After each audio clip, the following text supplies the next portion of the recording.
If you like checking out vintage cars with a European flair, I've found the perfect place for you to visit. It's not too far from home and would be well worth a trip. Tell me about how this museum first came about. When did you decide you wanted to have your own museum dedicated to mostly European cars? Well, I had a personal collection of about 75 cars, and people knew that I had a lot of different cars around town, and people would ask to see the cars once in a while. And I would give people tours on the weekends when I could sometimes, but they were scattered in like 5 or 6 different buildings, so you could never see everything.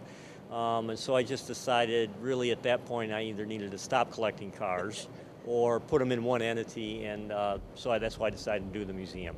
And so you've been in this location how long now? We've been here since 2003. How would you say business has been through the years? I'm sure it probably was maybe a little tougher in the beginning because kind of getting the word out, but now, how well known would you say this business is? I think in the car museum industry, we're very well known because we've been around now for 14 years. And you're right, it takes a while. As a museum, you know, if you've been around 5 years, people are like, well, you're still a newbie. A museum kind of takes 10 years to people really think you're serious and you're going to continue on. But at this point, we're known very well. How many different specialty cars would you say you have in this museum? So we have a little over 500 cars in the collection. Wow. Yes. Okay, now right behind you, you're talking about those are the micro cars, I believe. I mean, what is so unique about them? So micro cars are unique because they're less than 400 cc's, which is the engine size of most people's like push lawnmower. Most micro cars are like 12 horsepower or 10 horsepower. Some of them even like the PLP50 is like 3 horsepower. And micro cars came about after World War II when Europe was decimated. Most people were walking, riding a bicycle, or riding a scooter. And what a microcar really was supposed to be a little bit more expensive than a scooter, but give you the weather protection on a cold, rainy day that a scooter didn't give you. And you have one back there, the red one that you said it doesn't even go into reverse, so how do you make it go into reverse? Right, so the PLP50, because it has a 50cc scooter motor, it has a handle on the back, and they call that the reversing handle, so you pick up the back of the car to turn it around or back it up or anything like that. Pretty unusual, isn't it? Very unusual, yep. And talk about some of the other cars that you have in here and what makes them so special.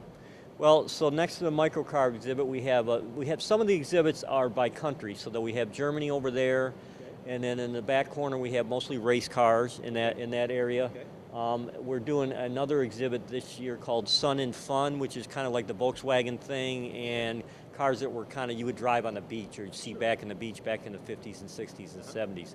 We have a French exhibit over to my left, which we can't see because of the building right here. And then we have a Tatra exhibit back in the corner, and Tatra was a Czechoslovakian car maker that started making cars in the 1920s. They made cars up until the mid-1990s. They were very advanced, especially before World War II. We have 24 Tatras, which is the largest Tatra collection in the world, except for the Tatra Museum that's in Kopernica, Czech Republic. There's about 500 cars in the collection, but as you see, we display about 125 to 150 cars at a time, and we rotate exhibits yearly. We do 3 to 4 exhibits per year, so you know, if you came this year and came back next year, about half the floor would be different than it is now in terms of cars here. Do you have vehicles other than cars in the museum? We do actually. We have a few motorcycles. We also have an exhibit that we started this year on bicycles, this is actually the 200th anniversary of the bicycle. Okay. And so we also have a small exhibit of about 10 airplanes that are up in this corner. They're called Flying Fleas that relate to, we also have one of the unique collections we have is propeller-powered cars.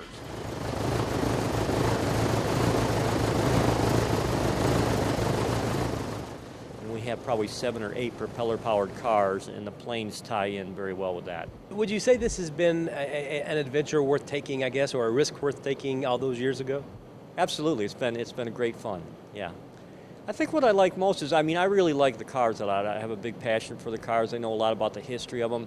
And what I like is when people come in here and see it and kind of have that same passion. And you know, I'm really happy to be able to share that with people. So, because I don't want to hide the cars away and hide the history away, so I'm really glad that other people are coming and kind of experiencing things that I really enjoy. Because we have 500 cars in the collection, we have a basement underneath here that has actually more cars than are on display, but they're kind of packed together. Okay. So on the weekends, we do what we call vault tours. They're twice each day. So if you want to see more of the collection and you can come on the weekend, you'll get an opportunity to, if you want to do the vault tour, you can do that.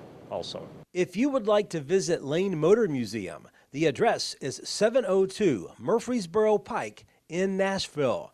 They're open from 10 a.m. until 5 p.m. Thursday through Monday. Reporting from Davidson County, Barry Hyatt, NCTV.